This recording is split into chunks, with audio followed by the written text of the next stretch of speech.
so that we can maybe get through all of our questions. So the first one is, parents, grandparents, and family friends are now being requested to fund athletic programs. For example, Lakeland girls basketball is requiring girls to provide 20 emails, a family, friends, etc. to provide to the school for fundraising purposes, and each girl is expected to raise $500. Texts and emails were sent out on behalf of the kids begging for donations. The reason for this fundraising is the school wants to buy new uniforms, which were donated by an anonymous donor last year. Why do they need new uniforms? That equates to thousands of dollars. What's being done with the money other than uniforms? Other teams are doing the same, including the seniors for their party. In addition, other schools are doing this, and I've received 6 to 8 requests to donate money for various sports. This is getting ridiculous. Wasn't the levy supposed to fund sports? That's what the campaign stated when pitched to the voters. What happened to the money and what does it fund? So, we definitely use levy dollars for athletics. On the ballot, it was 1.3 million of the 9.52. But since we ran the levy, when we ran the levy to send our kids to state in the South, a charter bus was $3,000. It's now anywhere from $8,000 to $11,000. And we send, at Timberlake High School in particular, sends a lot of teams to state, and everything's in the Boise area. So the 1.3 isn't paying for what it did the last time we ran the levy. In addition to that, of course, everything just with inflation costs more. So, and then they're struggling to find officials, so we're paying officials more. So we're still putting that 1.3 million toward athletics, but it's not fully paying for it, and so that's why they are doing this. I did ask the teams to not. We just really don't like the donors choose, or no, not the vertical raise is what they're using, and so I just talked to the principals and said, if we're going to use vertical raise, can we make sure that we're sending those emails to family and friends outside of the district and not inundate our patrons? Is that like a platform? Mm-hmm. Okay. And it's just a place where people can say, I'll donate $50 or whatever. But I actually agree with whomever wrote this, because it's tough if you have multiple kids, right, in sports, and now you have Yep. 2 kids playing sports and you're expected to send out emails to the same people, but you gotta try and figure out different people. Right. You only have so many sets of grandparents and Exactly. uncles and aunts, and Yep. gets It's a little challenging. Yeah. Yeah. Yes. So we do recognize that we are using the money. As far as the seniors, senior class has always done fundraisers for senior party. For I know we had to raise money when I was a senior, and that was 40 years ago almost. So that's just something that we've always done. They do the Lakeland High School seniors do their dinner and auction in March to raise a lot of their money, and they sell the laundry detergent. I actually saw on Facebook recently somebody asked, is anybody doing the fundraiser for the laundry detergent? I need some. So so that is still happening. Any questions from you guys about this particular question? I don't know, it's just hard, because it's like, sometimes I feel like, the community doesn't want the levy to pass, and the community doesn't want fundraisers. Right. So, there's kids in the community, and there's sports, and it costs money, and not everybody can pay for all of it, so fundraising is kind of how you fill those gaps. But I also don't like my doorbell being ringing all the time and asking for money, so. Yeah, I agree. I just asked them to push it outside the district, so I'm hoping that that's what they're doing.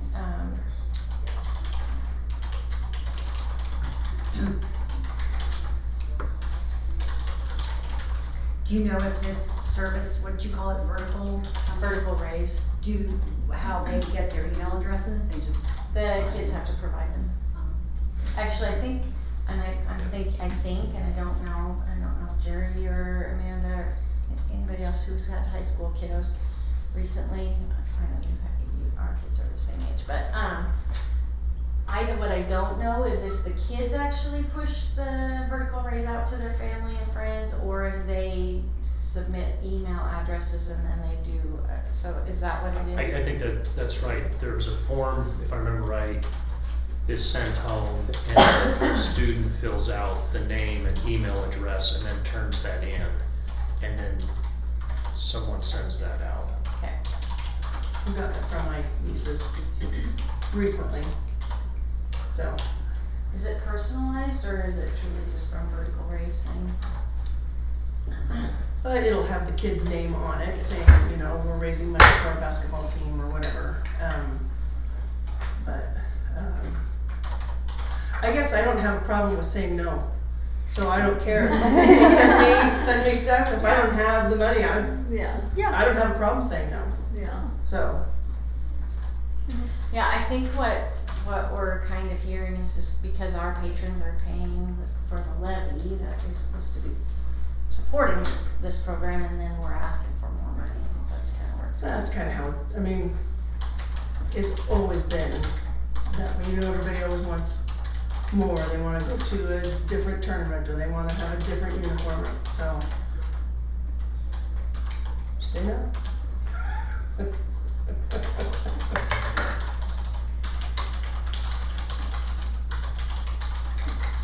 You may wanna ask Vertical Raise to include a brief summary that you gave on why the money's being asked for above and beyond the levy. The thing that I didn't like about Vertical Raise is that they keep a chunk of the money. So I just said to my niece, there's your money. I want you to have all of it. I don't want them to have a You're chunk of paying for money. a service. Yeah, Right? so.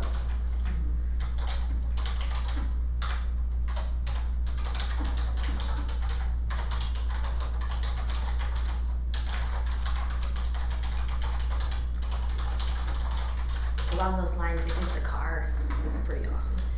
Yes, I really like that raffle. I definitely buy those tickets. I Oh, do yeah. too. I was very Cool. disappointed that I didn't win this year. Okay. What's the recommended course of action for parents whose kids are being harassed or bullied? This actually had a specific school name, but since we're not talking about specific schools, I just changed it to say school. It's having a lot of problems and parents are wanting to know how to communicate with the school teachers, district in order to solve some of these problems with their kids. Is there a recommended course of action or tips or help that the district can offer, or have it somewhere on the website? So obviously the best thing to do would be to communicate with your building principal.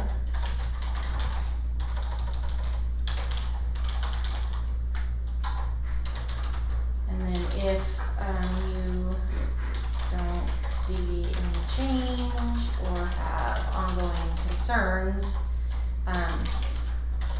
the parent can reach out to either Lynn or me at the district office.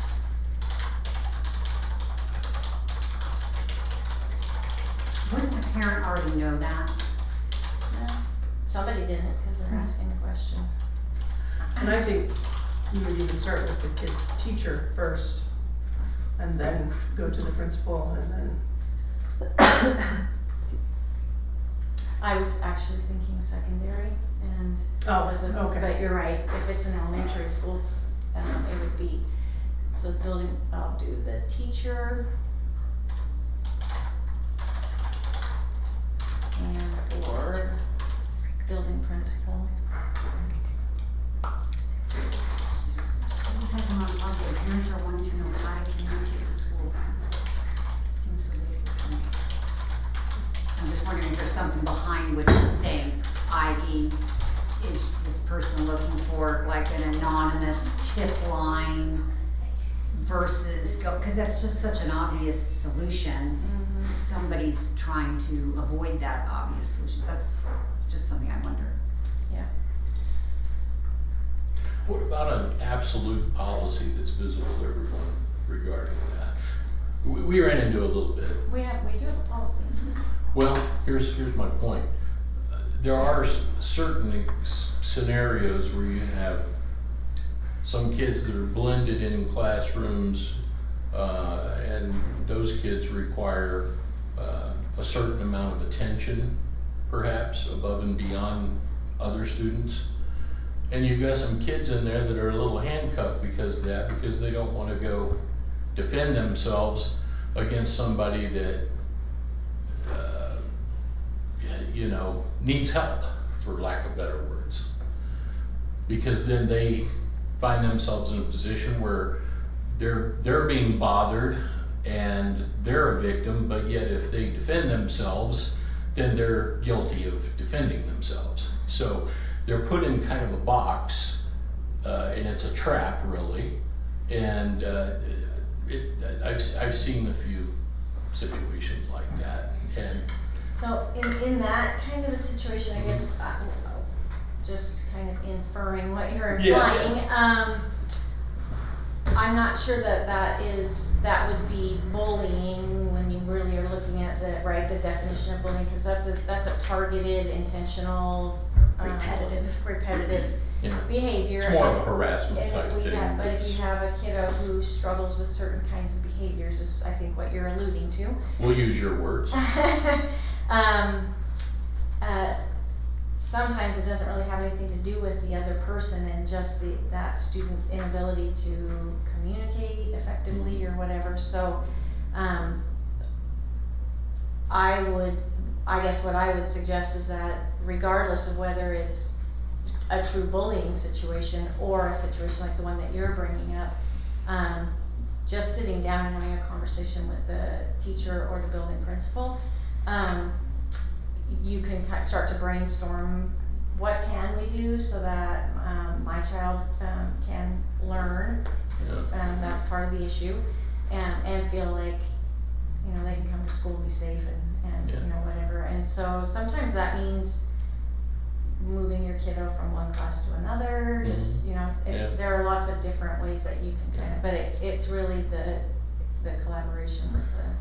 Well, I'll share, I know from direct feedback that happens, that there are scenarios like that, and that there's a lot of kids that show a lot of great restraint because they want to they want to do the right thing. Mm-hmm.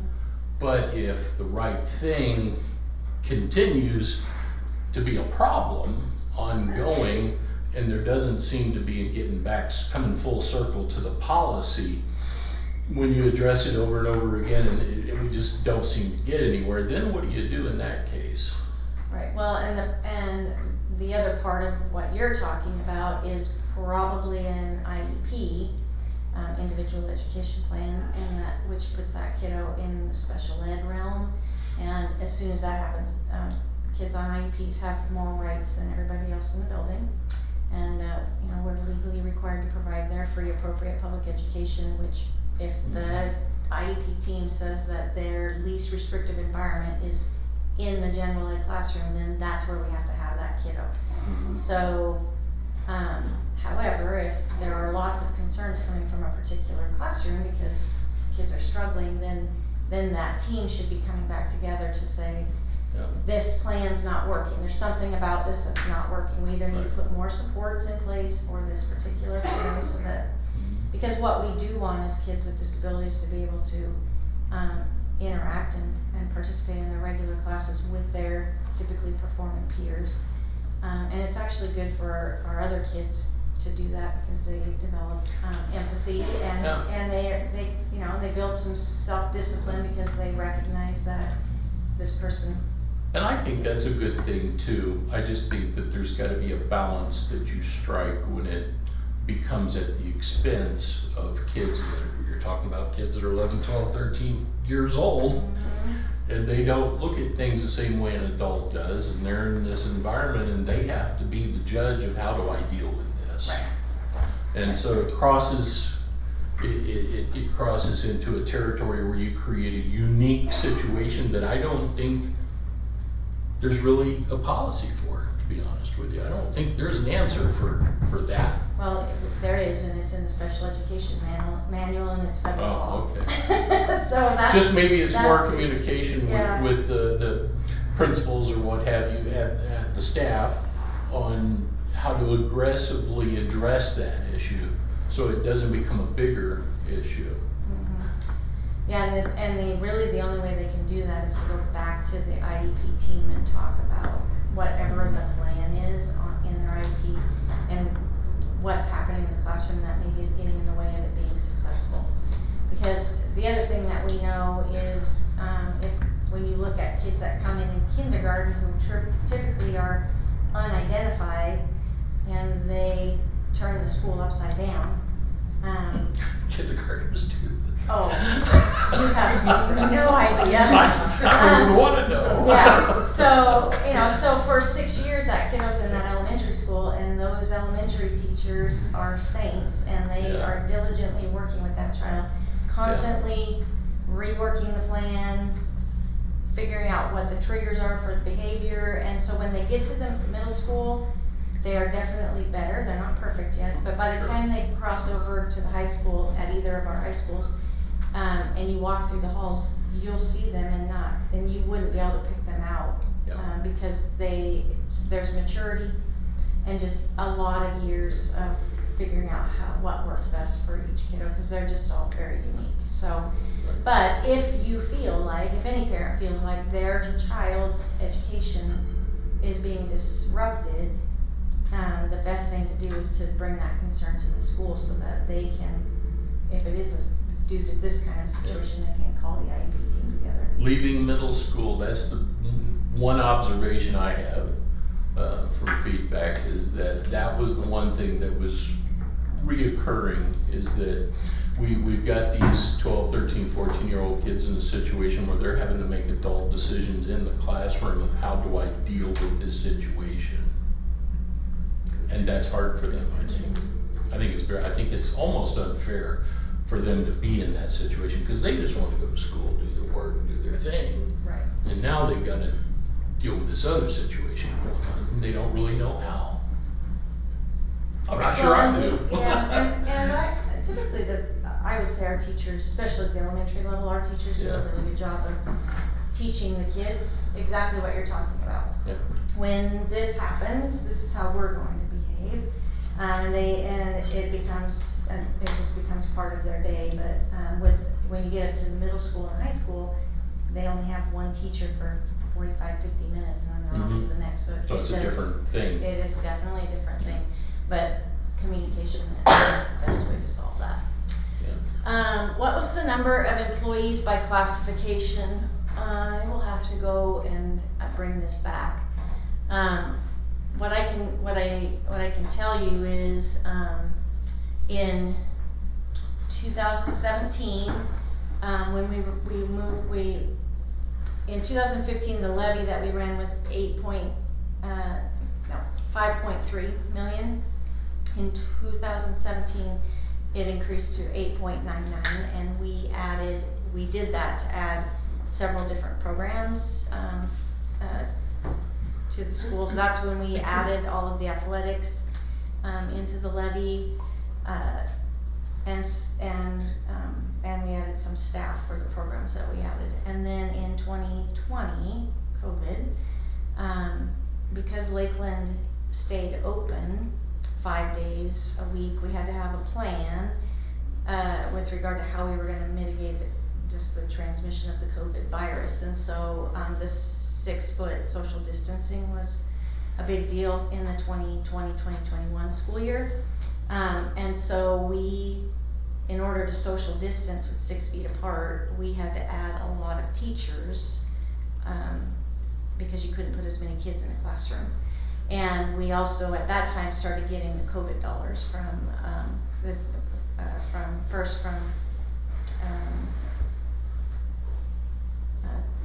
I think Donald Trump sent us the first pot of money for COVID, and then it was President Biden.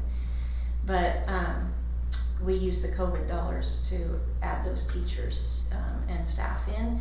So we in 2021 and in 2022 we had prior to cutting a few, we had over 300 certified staff in the general fund. It's like 308, I wanna say. And that was when we were still getting funded based on enrollment. So we had 4,800 kids, we were actually getting paid for all 4,800 kids. Last year, the state changed, went back to average daily attendance, so we had 4,700, 4,600 last year, 47. And they only paid us for 92% of the 4,700 kids because they were in attendance 92% of the time. Which doesn't really make sense mathematically, because when you think about 92% of the kids in attendance on any given day, that literally could be 2 kids per classroom. We have 300 classrooms across the district. You have 2 kids absent in each classroom. So we're at 92% attendance, but we're not overstaffed because you still have to have a teacher in every one of those classrooms. So Governor Little actually had promised us that he was going to move us back and move enrollment funding to into statute, and the legislators passed it, and Governor Little vetoed it, and so When did that happen? in 2022. And so that's why it's went back to the 88? Yes. Okay. Yep, and his response to us was, and he did that, he said to the superintendents, if you all sponsor this health care plan that I want, this state insurance fund thing that he wanted to do, which we knew was only really gonna benefit like 10 school districts across the state of Idaho, because nobody else could afford it. It was very expensive. So it worked for some smaller districts. If the superintendents would support him in that, he would make sure enrollment became the way we funded schools. So we supported him in that, and then he vetoed that bill.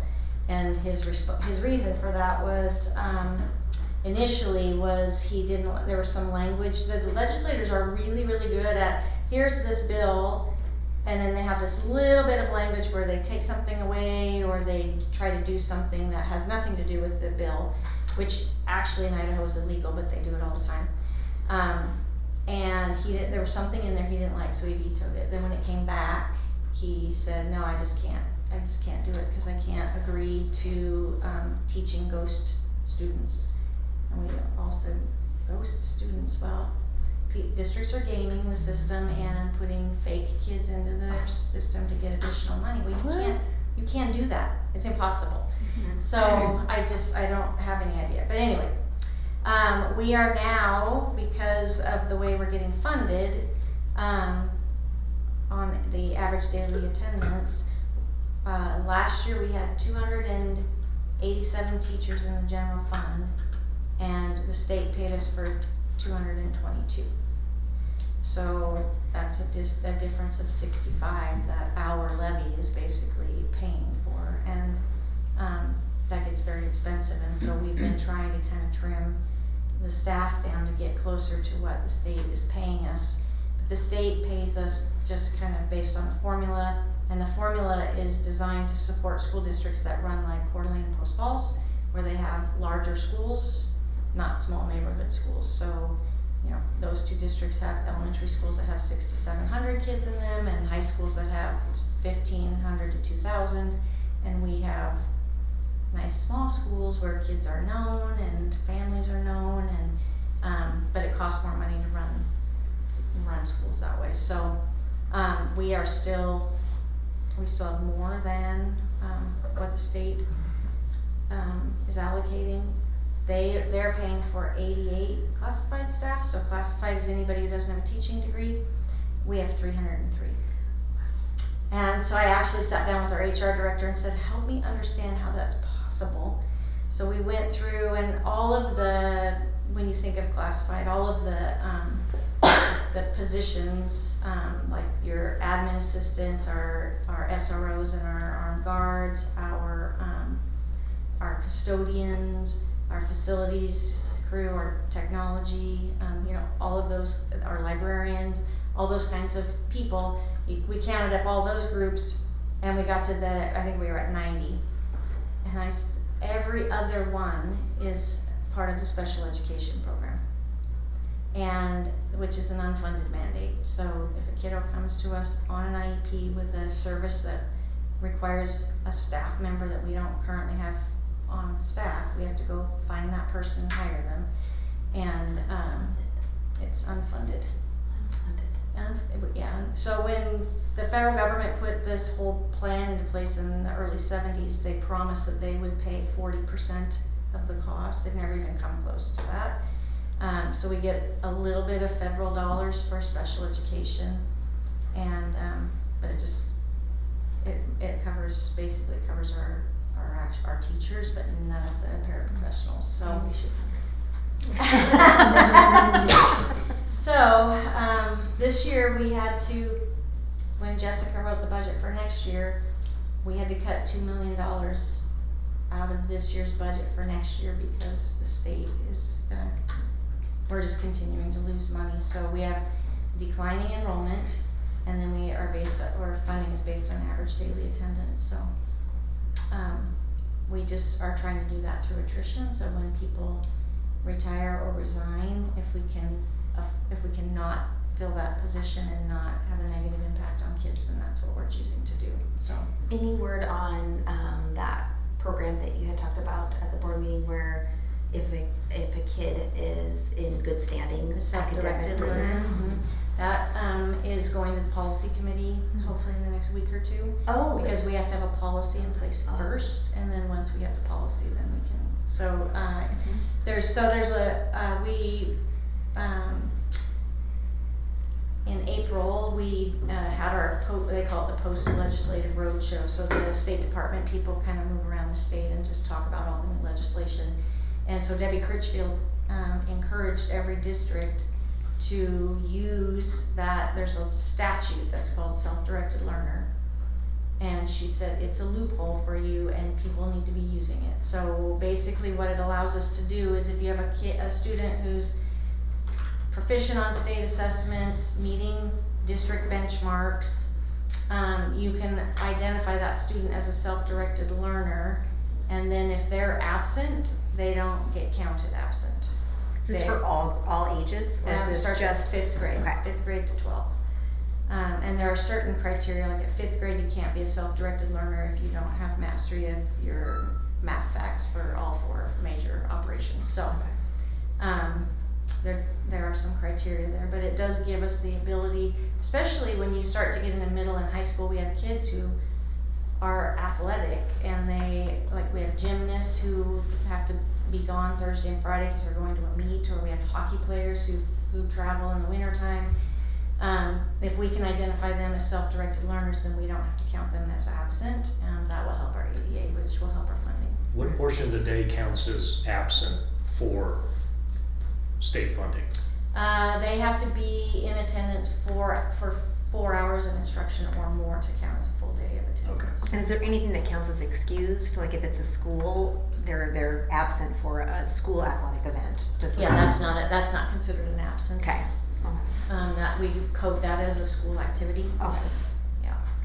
So we are. What about like looking into that. sickness and stuff? So like I know my son was sick for 2 weeks with the flu, and I got a doctor's note, and so they ended up washing it. Do you then get paid back? Paid for No, that? it's still an absence in the system. It's not. They don't hold it against you if you're at high school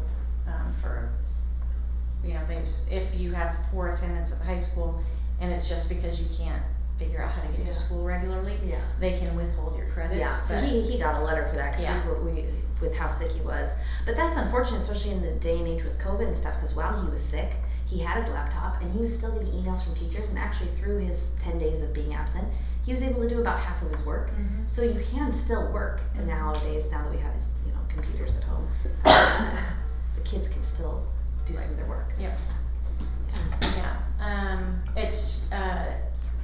If that becomes a little bit problematic because the state wants us to be able to prove that the kids were actually on the computer that day doing their work in order to be counted as in attendance. So we're gonna go down this other path and see if that will help us. So That would be easy to prove via a login. Yeah. Logins are tracked. yeah, Just it's doing just this work right. through It's 272 yeah. software. It's just additional manpower basically to find the documentation and provide it, so. I have a question without getting too convoluted. On the funding thing, I was always under the impression, I guess it's all part of the formula, that the state and the federal provide so much, I don't know how it works in the formula, per student, or is it strictly based on staff? Well, in Idaho, our funding formula is pretty old, but the way that it works is they take your total number of students times whatever your ADA is, and then that generates that number. And then they have a little formula that they run that through, and that tells you, it gives you the number of units. And you can think of a unit as a classroom. Okay. So last year for Lakeland, we had 222 units, and actually we had fewer than 222, but the state has it's called protection. So if you drop in enrollment drastically in 1 year, they protect you for that year because you've already written your budget without really knowing how many kids are coming. And so we were protected at 222 last year. Jessica wrote the budget this year for 213 units. So if you think of that as a classroom, that's 9 classrooms fewer, basically. And then you take that a number of units. So for us this year, 213, and then the multiplier, the index for the number of teachers we get is 1.1. So you multiply 213 times 1.1. So we're going to get funded this year for 219 teachers, and we have well over that. I see. So it's kind of blended together, the number of Students. I've always heard that, this student is worth X number of dollars, Yeah. Well, and you can kind of get there, I guess, when you look at, how much money are we getting in salaries and benefits and Nice. then the little discretionary line item, which isn't actually discretionary, so that's how we pay our bills. Right. But people will take that and divide it by the number of kids to get the per student total. I got you. And that what would you say the state is the bigger share of that, and the federal dollars is the minority share by percentage? And it's a small minority for the federal? Yeah, so just in the general fund, I think our, I'll tell you, let's go to our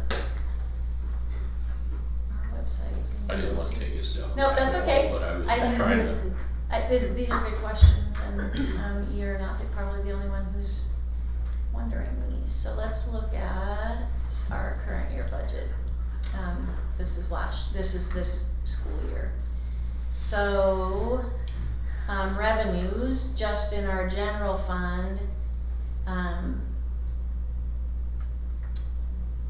we had a beginning balance of, well, we didn't actually, but that's what was projected, 6.2. There's our supplemental levy and the bond that we collect and the plant facility levy. Other local. Yeah, I see that. Yeah. This is our, this I think is our, we didn't do an emergency, our tort, and I'm not sure about that, we'll have to ask Jessica. But here's our state revenue, 34 million. And that includes the salaries and benefits and the discretionary. And then here's our federal. Well, in general fund, that's not a good, let's go to actual. That other one must have been the COVID years, why the federal's so high, I'm guessing. Well, no, this federal is actually, this federal right here is just E-rate reimbursement, but if you look here, so $5.5 million basically in federal revenue. So part of that is special education, part of that is Title I reading. And part of that is the summer, or the child nutrition. So one last point, then, when they talk about student vouchers, money follows the kids, because that's a big talking thing. There's a lot going on with that. And they talk about it at the federal level. Obviously they can't control that at the state level, but you do have a lot of states that are gonna probably go that way. How is that going to impact what you do here with the funding? If it ends up privatizing things? Well, my personal opinion is that if we end up going in that way, what we're gonna create is the haves and the have-nots, because you're gonna have the families who have the ability to drive their kids to school and pick them up and do those things, will take their money and they'll go, and I feel like Idaho has a lot of parent choice already with all of our charter schools and but if parents are wanting to go to private school and they can't quite afford it on their own, it gives them that opportunity. The kids who will end up still in public schools are going to be some of our, probably, our kids who don't, they just, mom and dad are working a couple of jobs just to make ends meet, they don't have a lot of support at home. It's good, that would cripple the enrollment though, wouldn't it? Well, it would definitely have an impact on us, for sure. I mean, I feel like, I don't know how many private schools we have around us. I know there are some, and I feel like, you know, we definitely have parents who are taking their kids to private schools. So, and then you have we have a lot of charter schools around us, and those are free. So I'm not sure that it would have a huge impact on us, but I don't know.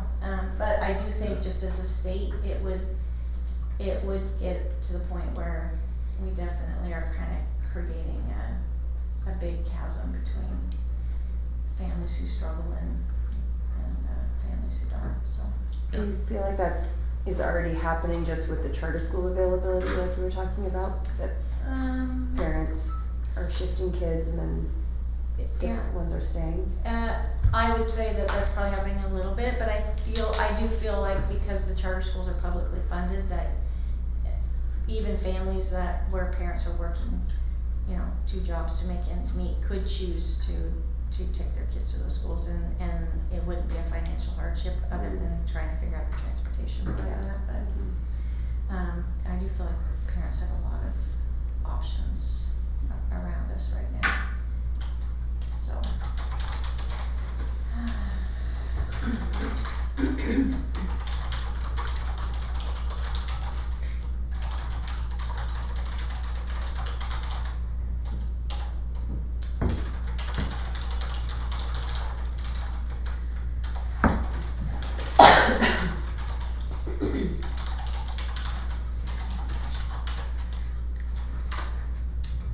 Okay, why is the parent advocacy group allowing non-parents, community members, even people who don't live in the district, or out of state? Doesn't this open up to people not invested in our district trying to tell us how to run the district, or even allowing political groups to get involved and directly influence how our district is run?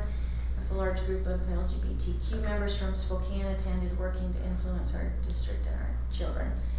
I do feel like the community maybe doesn't quite understand these meetings, because this isn't so much, maybe it's because of the word advocacy and maybe we need to change the name, but it's not really, this isn't really about people coming in and Influencing.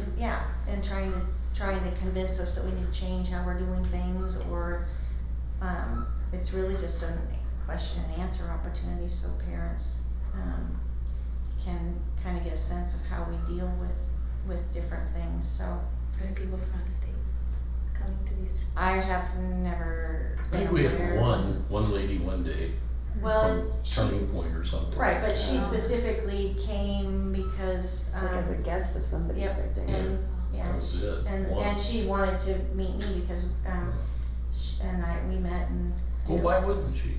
tried. You know, she was interested in at least getting information out to our schools to see if anybody was interested in a student club, and Yeah. so, I don't have a problem with that. She wasn't here trying to sway. Oh, I didn't know if Oh. she was a part of the group, if she was just visiting. Yeah, she was just visiting. So this is, I like dedicated better.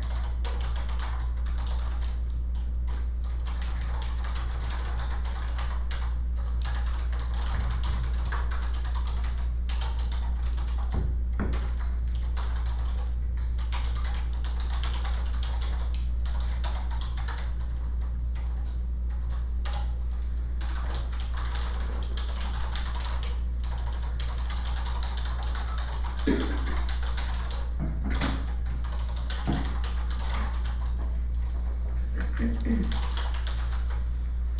wonder if the person that asked that question's ever been to one of these meetings. Yeah, I don't know.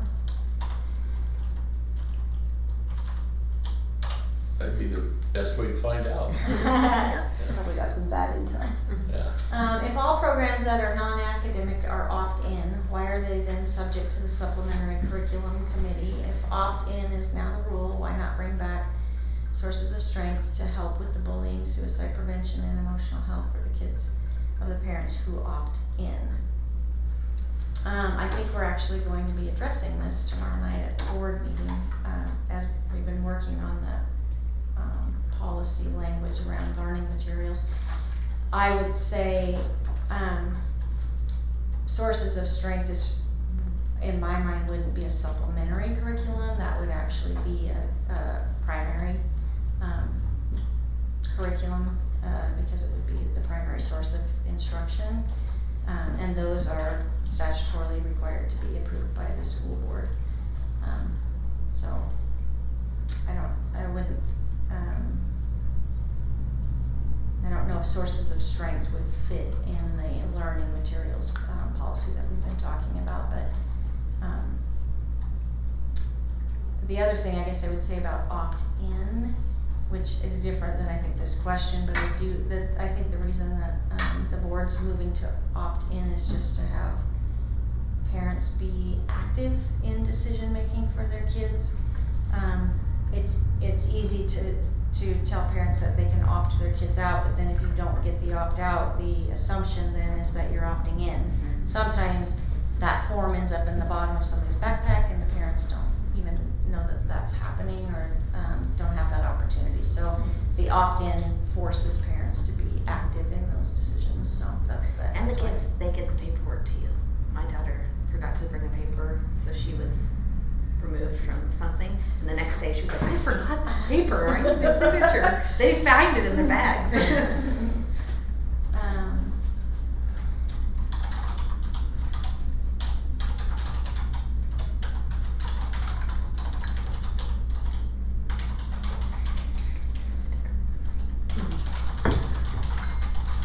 What if those were sent out as an email blast to the parents?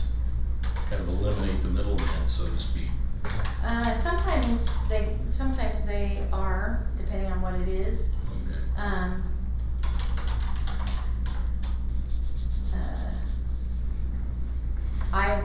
Not all parents check their email, so, I know at the elementary level, we send a lot of those things home in class dojo, because parents tend to pay attention to the apps on the phone, I think a little bit more easily than the email. I think, yeah, you have the same issues, but you just won't reach everybody, no matter which way you're trying to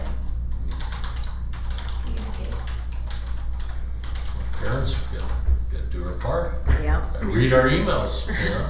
There's just, everybody's busy, and, Yeah. you know, things sometimes get lost, but the nice thing about the opt-in from a parent's perspective is that if you don't see it, then your child's not participating until you do see it, so. But then that's kind of partially your fault if you don't, you know, if you have the opportunity to know about it and, you know, take the time to check into it or look and, you know, can't complain too loudly, right? Right. Yeah. One of the school board trustees recently stated on social media, the problem with America is we always give in to the minority. Is this the sentiment of the Lakeland School District?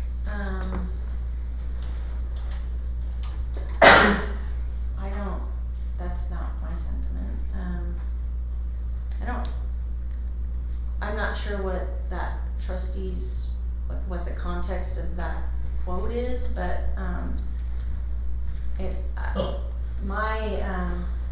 I feel like this was like there was a fireworks argument on social media once last year or something, and I don't feel like this was related to the school at all in my memory. If that's what this person was talking about, seems very. yeah, I will tell you that we do have a trustee who is frustrated that he has to be careful about what he says, because people, you know, you're held to a higher standard when you work for a school district. There's an expectation. Yep. that you're going to be mindful, I guess, of people have different opinions, and you don't wanna be, polarizing, and he doesn't like that part of his Well, and people volunteer job. like will take it out of context and try to slander them or, yeah. I guess what I would say is, it's hard to even know who the minority is anymore. We definitely have, we have lots of parents who are much more actively involved in their children's education than we used to have, which is great.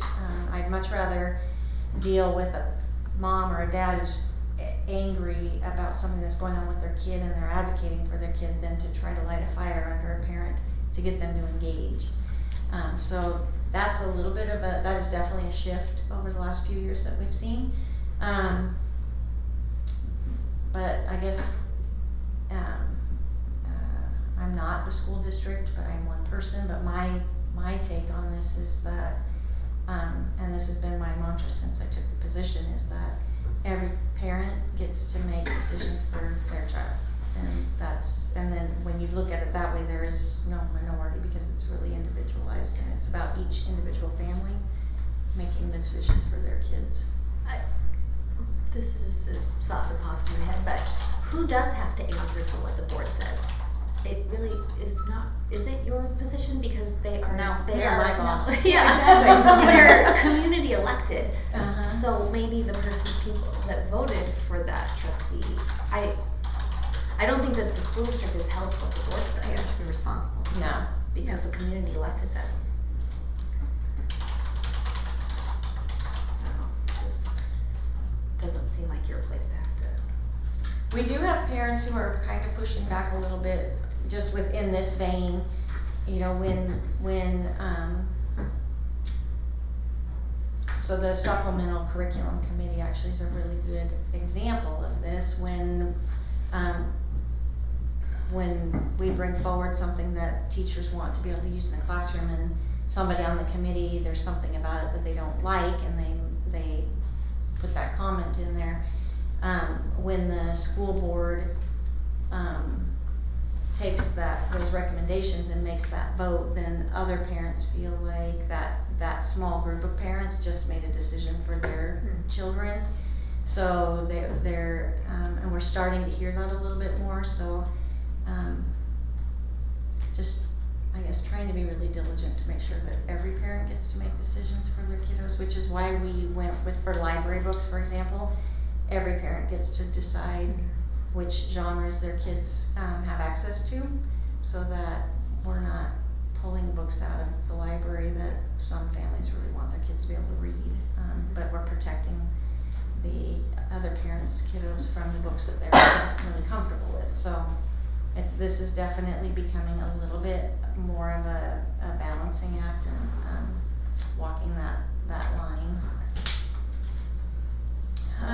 What would it take to bring back sources of strength or other suicide prevention intervention programs? We actually have been actively looking for other suicide prevention intervention programs that are research based, and they don't really exist. Sources of Strength is the only one that we have found that is research based, I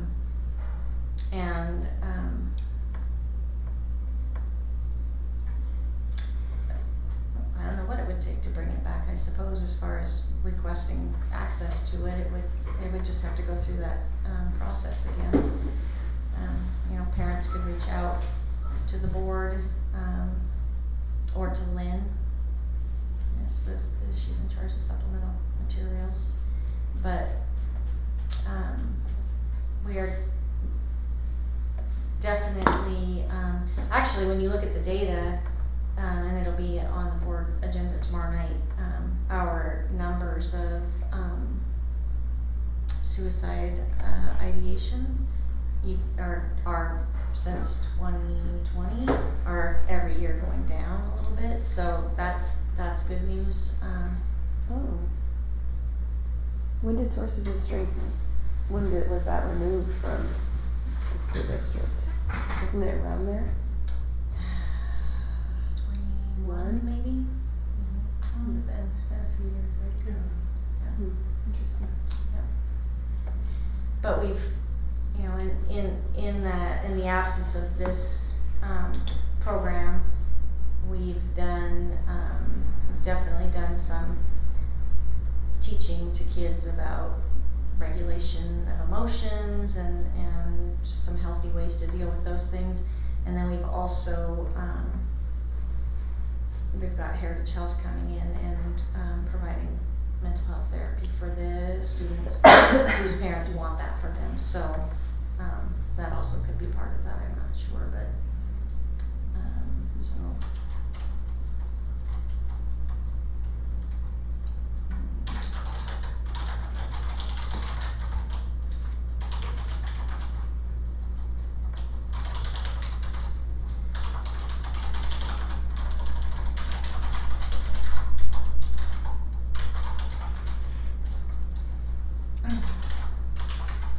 When you say it's decreased, is that the total number has decreased or the percentage has decreased? I think it's numbers. I think it's raw numbers. Because we But both it'll- will have decrease in enrollment as well. Right, yeah, we haven't looked at percentages. I think Yeah. it's raw numbers.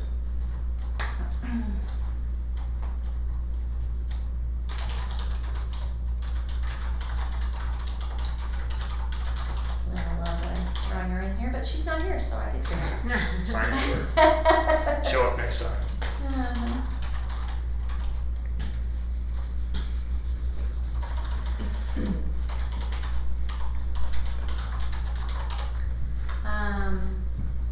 Some would like to know if there's an available list of books that have been removed from district libraries. If so,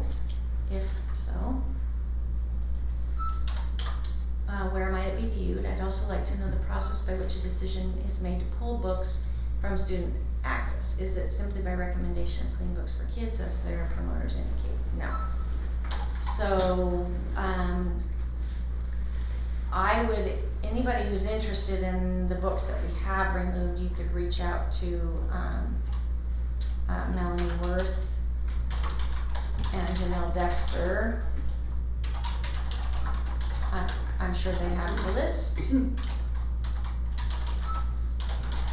There aren't a lot, but those that have been removed they needed to be removed. We had books that were purchased in the 80s that were, if we did the Miller test, which is what we're being recommended to use with the new library bill about the obscene and harmful materials for children. If we had used that Miller test with the books that we did remove, the Miller test would indicate that the book was inappropriate for kids. So, I mean, we had a book, I can't remember the name of the book, but the plot was a teacher who's having a sexual relationship with a student, which is completely inappropriate in a public school. I don't know why we would have such a book. And then there are there have been some Stephen King books that have been removed from the high school because of the graphic sexual content. And that's really, if a book's going to be pulled, that's what is causing it to be pulled, is the graphic nature of the sexual content, so. Whatever became of the Trevor Noah book deal? I know it was called into question somewhat recently. And, so the Trevor Noah book that we use is rewritten and modified specifically for middle school kids. They're not reading the adult version of Trevor Noah. Okay. So all of the things that you would be concerned about are not in this book because it was specifically written for middle school kids. The only thing that stood out to me about the whole Trevor Noah thing was a couple years ago at ELA. It was an assignment, Trevor Noah, because of notable author from South Africa, and I think he's written 2, maybe 3 books. I don't think he's had a bestseller. But to me, if you want to talk about someone notable from South Africa who's written a lot of books and is an amazing story, I mean, call me crazy, but Nelson Mandela kind of jumps off the page. So I was a little curious to know why Trevor Noah and not Nelson Mandela. Yeah, I've never read Trevor Noah, but when that particular teacher talked about what he did, whatever it is in his content standards that he's trying to teach, this book helps him get there. And so when teachers are picking books, it's not always just about the story, it's about the, Well, I think apartheid was a part of the deal, but Trevor Noah was born, he was 2 years old when apartheid ended. And so that really didn't make any sense either. And he was born into apartheid when he was 2 years old. Yeah, He just didn't make a lot. right, I don't know. and again, I don't know what the content standards are. I know, you know, when we were dealing with the Truth is Told by Mason Buttle book, that I asked the question, what is it about this book that we want to use it?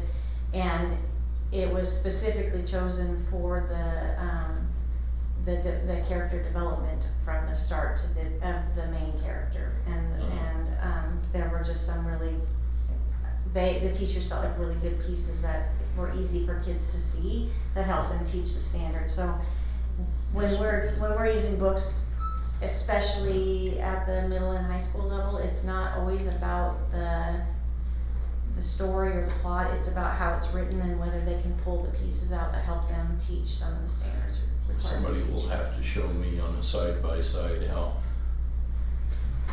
Nelson Mandela is not the most outstanding figure that came out of South Africa from A to Z. Right, but the teaching wasn't about that. They just happened to use a book about South Africa, but that's not what they were teaching about.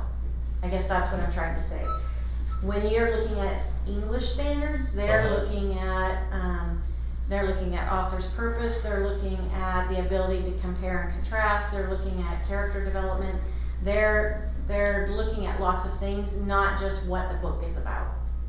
And so they probably could have used a completely different book to teach the same standards, but there was something in this book that the teacher felt really helped him with, and I don't know what that is. I'd like to see that sometime. Yeah, if you reach out to him, I bet you he would be happy to tell you.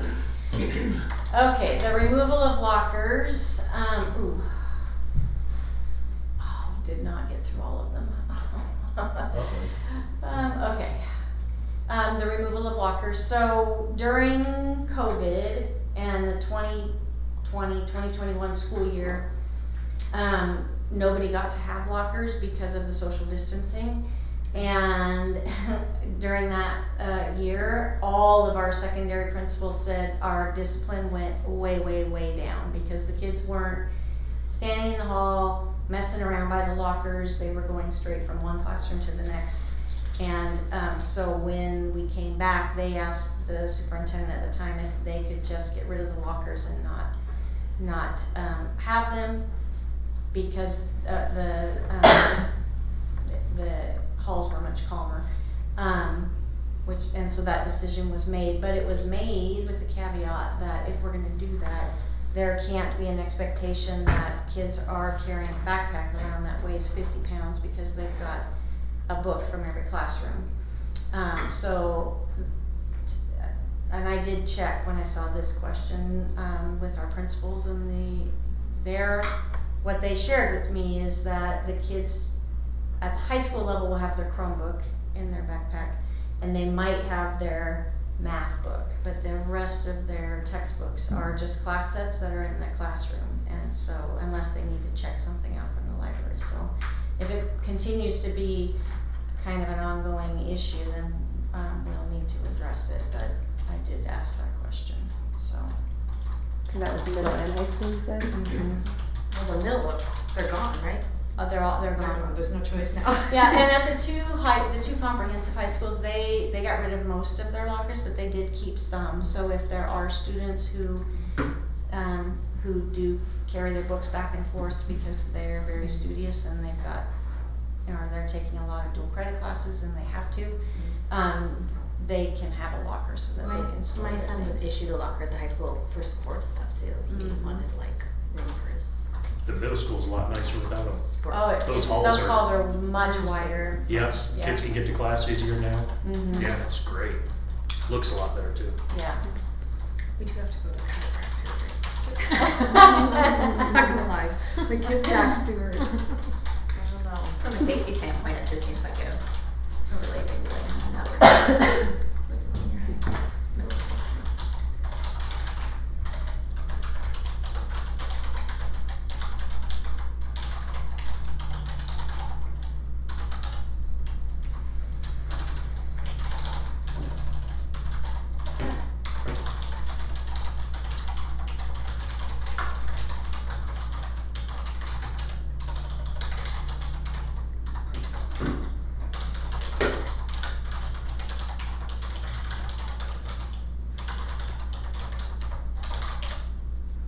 Alrighty, it's after 5, so, we still have I thought we were gonna get through a lot more. John came in and said, are we gonna get through it? And I said, yep, we are. So we'll take, July off and then just plan on, starting back up in August, if that works for you guys, or would you prefer to wait until September? I just know it was not well attended in July and August last year, so. So September? I don't wanna waste your time, I'm happy with whatever. Well, my plan, well, I'm gonna be doing a lot of levy stuff, so, I was gonna say, is this a helpful meeting for, well, I guess it's just what's up there, but for levy preparation? I think we'll start seeing some levy Levy questions, so Yeah. at least I'm hoping that we Maybe make it do. levy themed.